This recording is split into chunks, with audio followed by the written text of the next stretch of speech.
Flora was born in 1939 in New York. After she finished school she worked at a Concord. For a few summers the Concord was a resort with more than 1,200 rooms. She was one of hundreds of people had flocked to the area to work there over the summer. A man Bavon, named Robert Stevens, also worked at a Concord. By 1975 they were married. On August 3 of 1975, Robert took his wife Flora to the hospital 2 hours later. When he came to pick her up she was nowhere to be found. He soon learned as she never even turned up for her appointment, and for doctors that day Robert reported her missing to the police. Seasonal workers often disappeared because went back home suddenly, but despite that fact Flora's case was taken seriously. In 1985 Robert passed away. He never did found out what happened to his wife. 13 years later the Concord shut its doors. In September of 2017 a skeleton of a woman was discovered in Orange County. It was thought it might be Flora's.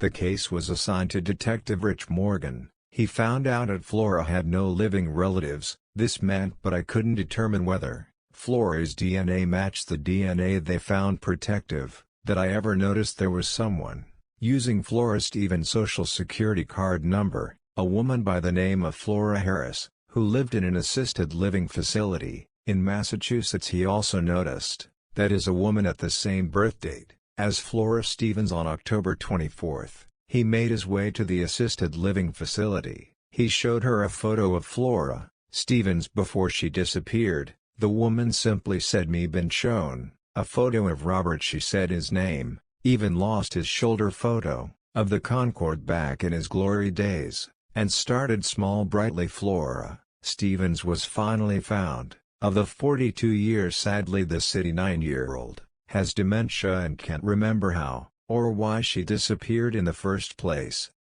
Steve Carter was adopted at age of 4 from an orphanage in Honolulu. He was adopted by a great family, and when he grew up he married, and considered having children of his own. He started getting curious as to who his reappearance are. One day, clicked on missing children.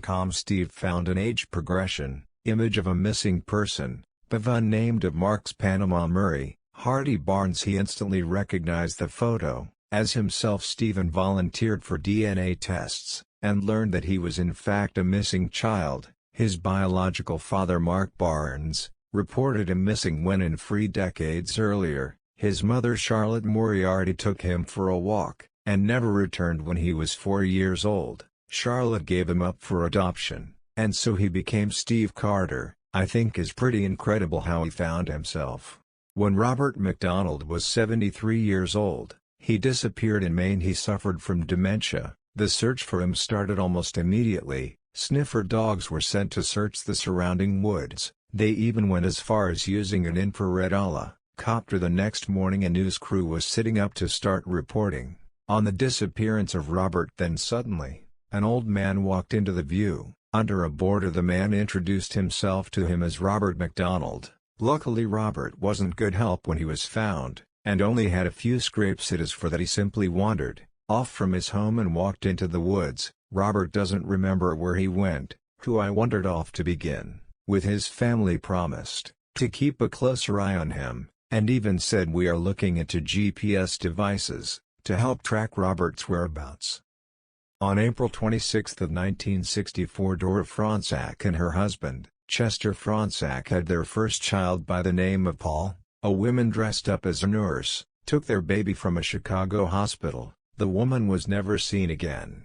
Only the next day did a hospital inform Chester and Dora a very baby was missing, and the police was called. The case a lot of media attention, and it led to a massive FBI investigation. Even Verb is searched for a year. They came up with nothing. Then around 14 months after Paul disappeared, a baby was found in front of a department store in Newark, New Jersey. An FBI agent heard about this. There was no blood samples or fingerprints taken from Paul, so we had no idea where this baby was, him or not. There was a everyone photo of Paul. The FBI agent found at the ear of Paul, and the ear of the baby that was found looks similar, and took the baby to Dora, and chased her from Zach. Dora and Chester did not know if it was their baby or not, partly were so much media attention on them, and they were scared. Had Eva seen a baby back that could have been Paul's survey, raised the baby as Paul Franz AK when Paul was 10 years old. He found news articles about that Tommy was kidnapped. Ever since then it was a nagging thought in the back of his head.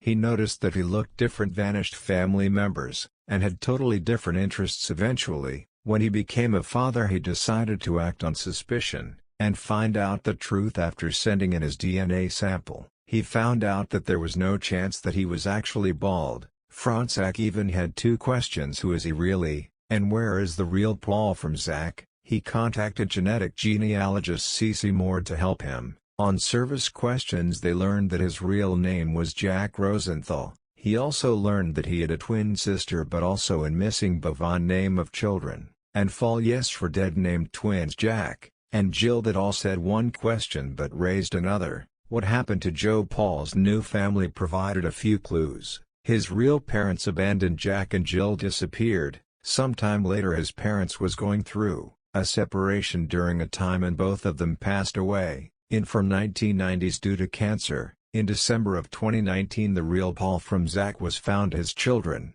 heard of a case and was sure it was their dad, and it turned out it was all we know is the lives in Michigan. Of his family he does not want to be known. In 2010 Gregory Jean Jr. and his younger brother Samuel went to visit a father and his new wife Samantha Davis in Georgia. Samuel returned to be a mother Eliza Smith in Florida, but Gregory was forced to stay with Father Gregory Sr. and Davis, and Gregory Jr. did not return to Liza. She called Child Services, who did not know where to look. She was too afraid to call police. She was an immigrant from Haiti and feared deportation. In 2014 Liza got a Facebook friend request from her son and she quickly came into contact with him. He told her where he was. She finally decided to call police. The policeman went to the house Gregory's Sr. and Davis Sitter know where Gregory was, and the police could not find him in the house. Liza Finn sent him pictures that Gregory had seen to her of his location in the house. The next day the police went again, and this time they found a fake wall in the house of his Tom Gregory Sr. and Davis kid Gregory Jr. Upon a fake wall in their house, Liza and her daughter Tracy threw the night to Georgia to retrieve her son and was finally reunited of Gregory Jr. Only then did she learn how horrible he was treated. Gregory Sr. and Davis originally kept him because that way they did not have to pay child support. Gregory said he was beaten with a stick, humiliated, forced to work as a maid, banned from celebrating Christmas, and isolated from the outside world. Initially, he was allowed to go to school, but when he told someone how badly he was treated, they started homeschooling him. Gregory hatched the plan though to contact his mother. He found the cell phone and connected it to a Wi-Fi network. Even download an app allows you to call via Wi-Fi. That was how he was able to call his mother, and will continue messaging her on Facebook. Gregory Sr. and Davis have been charged of child cruelty and false imprisonment. Curricula Jr. asked for mercy for his father and stepmother. I just want to be free to live my life and let fame live ears, is what he had to say. One day he wants to be a lawyer so he can hopefully help others. Harold Wayne Louisville was a troubled 19-year-old in 1977. He lived in Chicago, who his parents and two siblings. In May 1977 he had an argument with his mother and authority leave home. Harold told his family he was going to look for a construction job, which he did. He left behind his mother, his stepfather, brother Tim, and sister Teresa. His family didn't hear back from him after he left, and he never returned, so they got worried about him. They got even more worried about Harold when we heard about John Wayne Gacy, KC in It for Love's a Very Free Young Boys and Men. In the 1970s KC was arrested. In 1978 KC also worked at construction sites. During that time in the same area, he buried lots of victims under his house. 8 of the bodies found under Gacy's Chicago home was not positively identified. In 2011, the police asked all families who believed were related to one of the 8 unknown victims to come forward and street and where DNA. Howard's 2 siblings Tim and Teresa sent in varied DNA.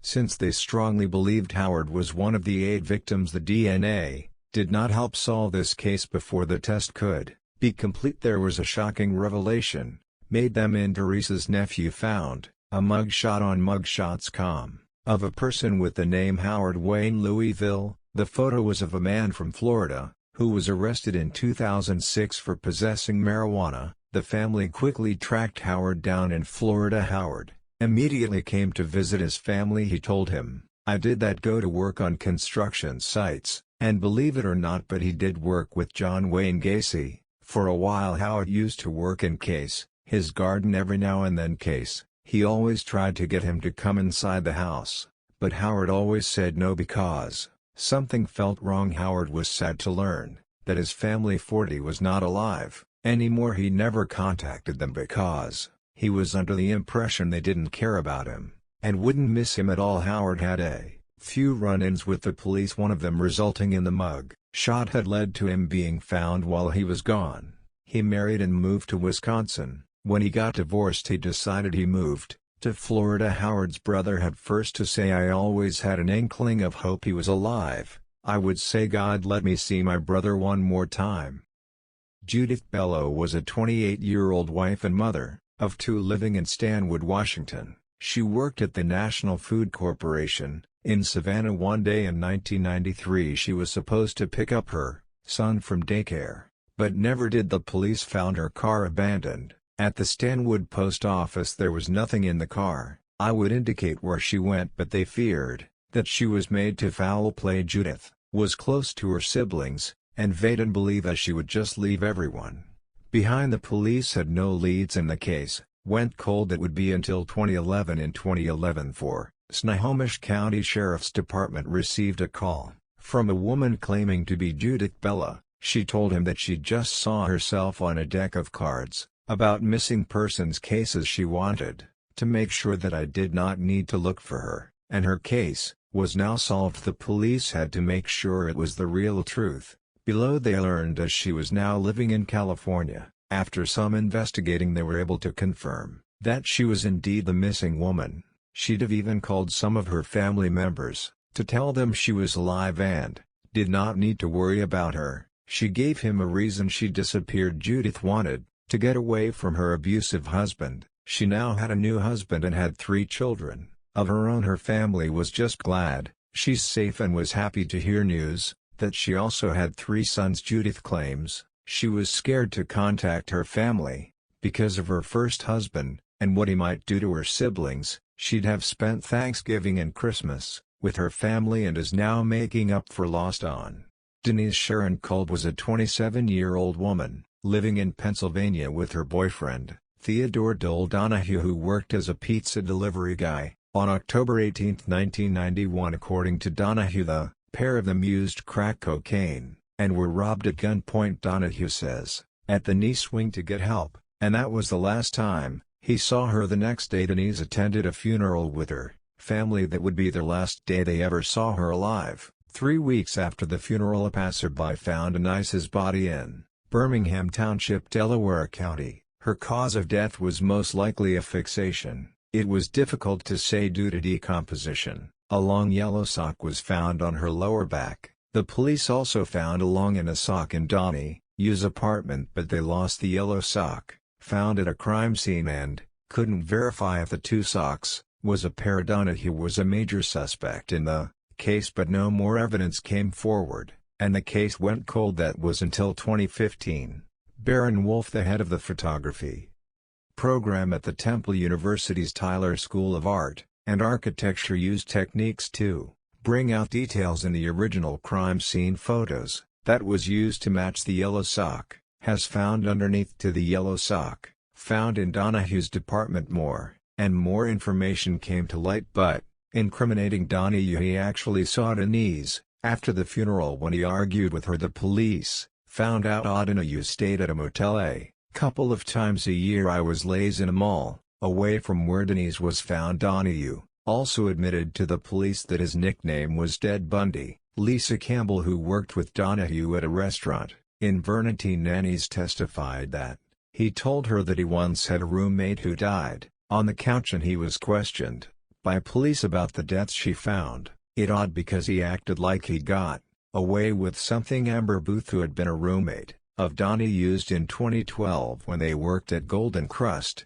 Pete had testified at Donahue told her one day he had just returned from visiting a spot in the woods where former girlfriend's body had been found. He said that a woman's name was Denise, and she was found face down naked, with her leg spread. Patty's information only the killer and the police would know that point. Donahue was finally arrested on 3 September 2019, and charged of murder, abuse of a corpse, tampering of evidence, obstruction of justice, and false reports to the police. Kathy Glass lived in Cobb County, Georgia in 1991. She was 51 years old and worked at a Cracker Barrel, and loved that a Country Point Apartments. Neighbors of Coffee called the police one evening and we heard loud noises coming from her apartment. The police found her body in the hallway. Her apartment was ransacked, so robbery was most likely the motive. Only evidence I had was a palm print, but did not match anyone in the law enforcement database. If no other leads, the case went cold in 2019. John Dawes, who is the lead investigator in Cobb County, was sorting through the evidence of Kathy's case when he spotted the bomb print. He knew for automated fingerprint identification system recently expanded its records to include palm prints. Dawes knew it was worth a shot. The palm print matched 55-year-old Trent Allen Brown. He was already in jail in Indiana for burglary. He has a long rap sheet that includes forgery, theft, counterfeiting, and receiving stolen property. Trent has been charged of malice, murder, and aggravated assault with intent to murder and burglary. In 1992, a body was found in a remote area of Arizona. Her body was later identified to belong to single mother Denise Johnson. There was only one lead that police was able to find from the crime scene. They found a beeper, also known as a pager. The owner of the pager was truck driver Mark Bogan. When interviewed by police, Bogan claimed that he picked up Denise Johnson hitchhiking. At one point, Bogan claims Denise tried to steal his wallet and pager but did not get away with the wallet as well. Bogan's story sounded like bogus, but police couldn't disprove it. Also, near the crime scene there was a scrape on a branch of a tree, but a detective took a photo of the scrape and also some of the beans of the tree. They also found a same cup of beans in Bogan's truck. It didn't mean too much to him, since that type of tree is all over Arizona. They had no way of proving, but Bogan's truck brushed against that exact tree. Not yet, at least. Dr. Timothy Helen Jaris, from the University of Arizona, created a whole genetic database of the trees in the area, which have never been done before. He proved using that information the DNA of the beans in Boca's truck was a perfect match for the DNA of this Crabtree. Bogan will spend the rest of his life in jail. Pamela Melham was 19 years old and studying at Indiana State University. On September 15, 1972, she attended a party. She left and told some of her friends that she would be right back, but she wasn't. Pamela never returned to her friends. The next day, two of her friends found a car parked about a block away from where she'd partied today. Before an hour later, Pamela's sister Sheila and her father went to Pamela's car. Of a spare set of keys, her father screamed when he opened a car trunk and found his daughter's lifeless body inside. A thin white rope was wrapped around her neck, and she also had her hands tied behind her back. DNA was recovered from a stained light blue blouse. 7 weeks after murder, Robert Wayne Austin was arrested for a murder. He was sentenced to life in prison, but not for killing Pamela. Police found no evidence linking him to Pamela. In 2018, the DNA on a blouse was sending to Banana Labs. A result came back with a family the DNA came from. Finally, Jeffrey Lynn Hand was identified as the killer. Jeffrey passed away in 1978, however, from a shootout with the police. Roy McHale was a 51-year-old man living in Texas and working as a foreman at a construction company in Texas. He was also a Korean War veteran. He left his wife Carolyn, his son and his son's wife in 1985. All four of them were in the house when Roy was shot to death. Carolyn told the police it was a man who assaulted her 10 days earlier that shot and killed her husband. She claimed that a man took her gun she hid on her pillow and used it to shoot Roy. Roy's son however stated that he heard no one break into the house. Police also found no evidence of forced entry. Another strange thing was that she had been married to 6 men. Her last marriage actually overlapped with her marriage to Roy. Carolyn also took out life insurances on Roy totaled $198,000, which would give her a motive. In 2013, Carolyn pled guilty to murdering her husband Roy in exchange for only 6 months in prison. While in prison she still maintained her innocence. However, Gabriel Nagy left in Sydney, Australia. His wife Pamela, his son Stephen and his daughter Jennifer. Gabriel emigrated to Australia, his parents when he was just a young boy, and loved life in Australia's family. He was a devoted father and had a family that respected him, and couldn't imagine anything ever getting between them. But unfortunately, something did. Gabriel worked at a shop fitter. He helped companies both retail spaces around the city. He wanted to be an accountant, however, and was taking classes to achieve his dream. In 1987, Gabriel went into his city to run some errands. He called his wife Pamela a teller, and he would be home for lunch. Pamela made lunch and waited for her husband, but he never came home. She waited until she received a call that changed her life forever. The police had found a burned-out shell of Gabriel's car on a Salter road. There was no son Gabriel Nagy to be found. Hamelin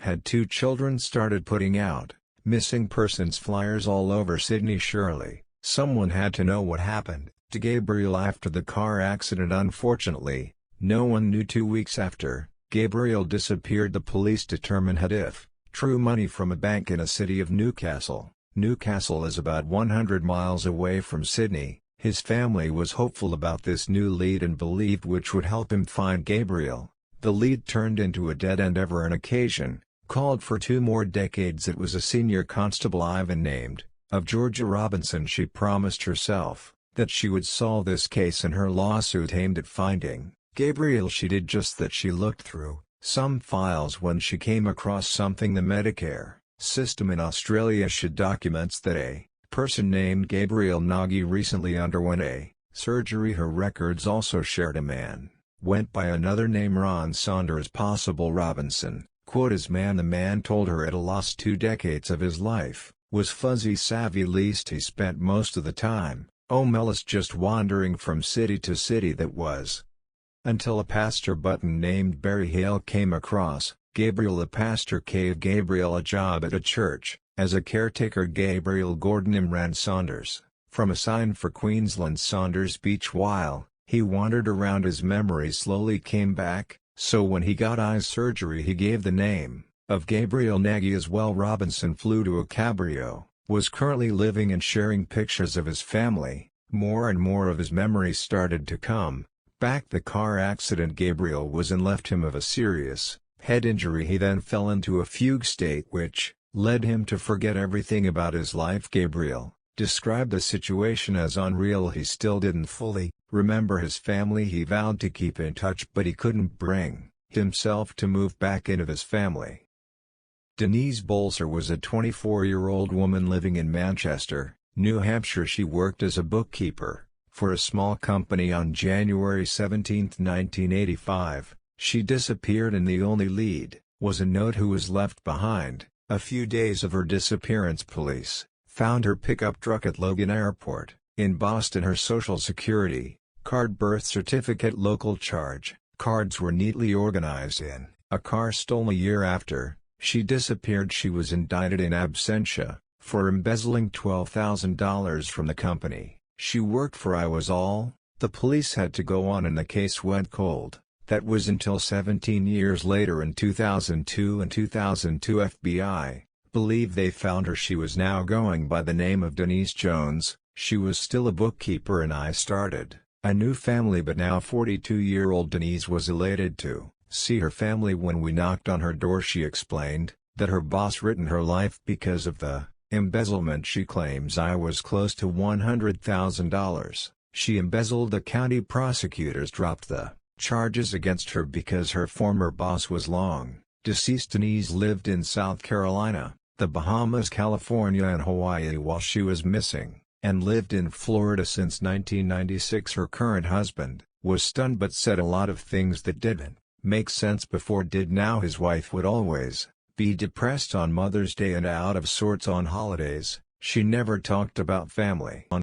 Nguyen Thi Van was a 16-year-old student living in a New Vietnam in 1992. Van was very beautiful and got attention of a lot of boys. Was later to not focus on her studies at all and spend most of her time going out of her friends. One such evening she arrived home after curfew and her mother refused to open a door for that night. Vaughn disappeared. Her mother, Pootie Ha, regretted what she did greatly. She was quoted as saying, "At that time I thought my daughter was corrupted. Today it is not so serious." After being refused into her home, Vaughn went to a karaoke bar with her friends where she made a woman. On this woman led Vaughn and her friends to a bar in the Chinese-Vietnam border. It's been a night drinking and singing. The next morning Vaughn woke up and was shocked to learn a China French were held captive in a house in China. The women forced Vaughn and her furry friends to marry Chinese men all around 17, 80 years old. When Vaughn refused, she was punished. Eventually, Vaughn was introduced to 5 men for her to marry. One of them was 40 years old. She chose a man that was 40, as she was scared what they're going to do to her if she refused him. All a year later she had a child with her husband and learned at a houseful. If Dean was situated in a Guangzhou province. Vaughn tried to run away twice and both times she felt offered a failure of a third attempt. She was chained with 2 weeks. Vaughn made a Vietnamese driver who worked at a farm near her house. She begged him to help her office. She told him her whole story. A driver came up with the idea of putting her in a cage of pigs in the back of his truck to make sure she was not seen. They drove for 70 kilometers. Before taking a cab they keep moving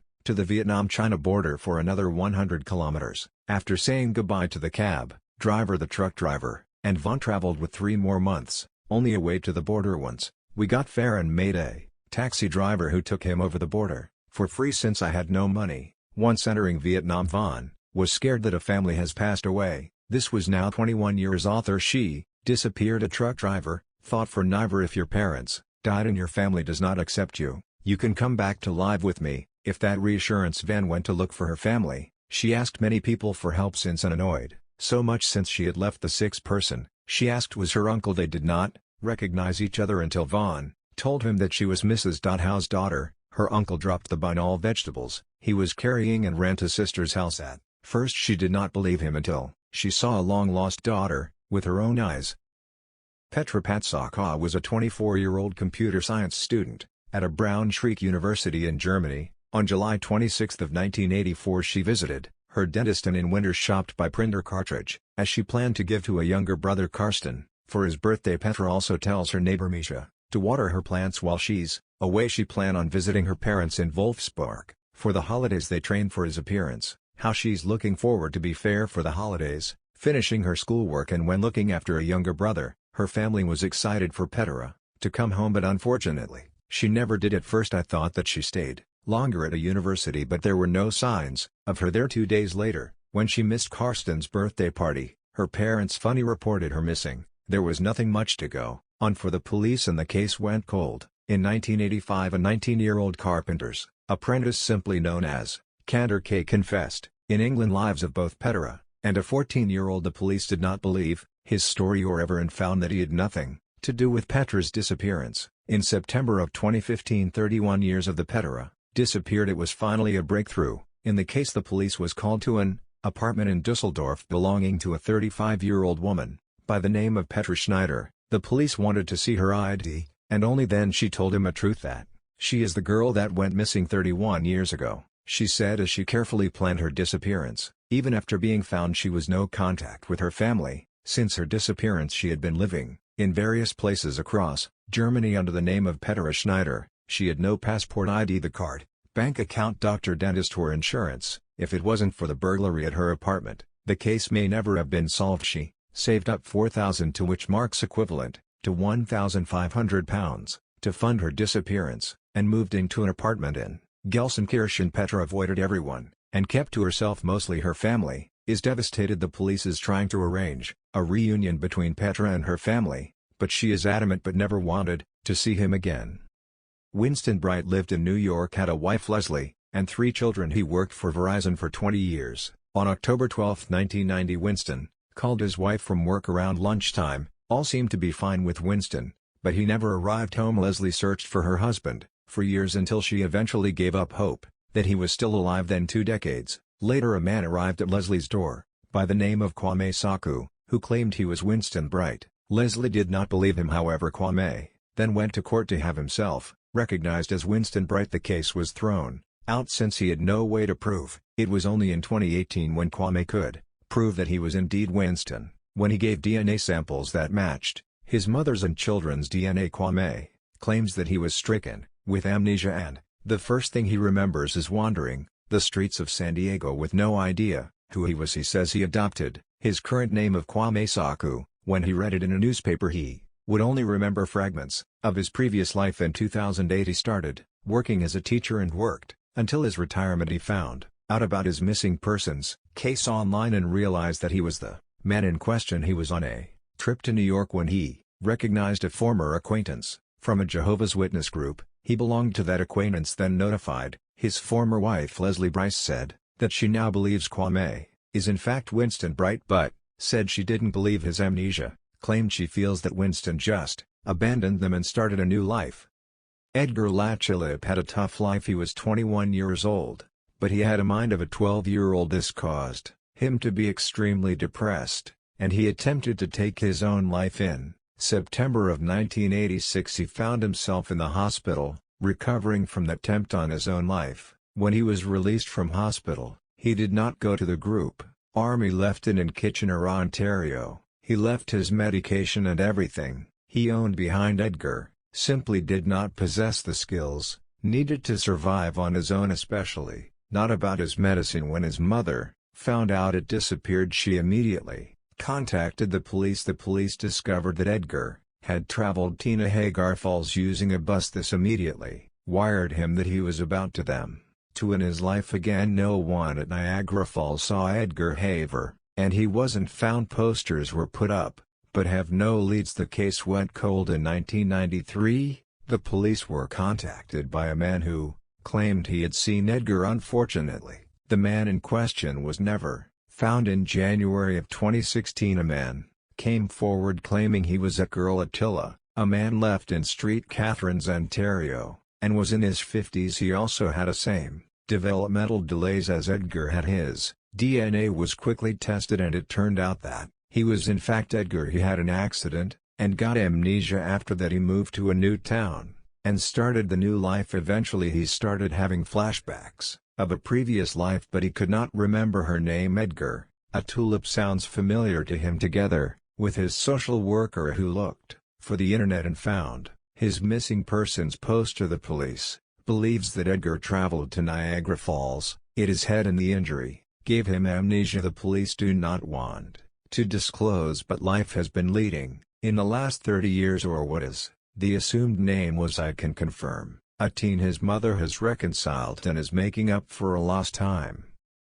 Timothy Carney disappeared on his way to church in 2004. He called his boss to say he would be late for a shift but never showed up. His car was later found dumped by the roadside. Unfortunately, it contained no clues as to his whereabouts. His mother Phyllis and his father 8 devoted their lives to finding their missing son. They worked closely together with the Christian Foundation. The Christian Foundation was a national organization that helps to locate and bring her missing adults. It would take 7 years of the Timothy's disappearance before he was a breakthrough in the case. It turned our Timothy was safe. He simply did not want to be found. Timothy had joined the Gospel Outreach. The Christian group is led by Pastor Jim Leverage, and has previously been accused of poaching members from their families. His parents are still dedicated to get in contact with their son even if he abandoned. In 2002 Brenda Heist was 43 years old.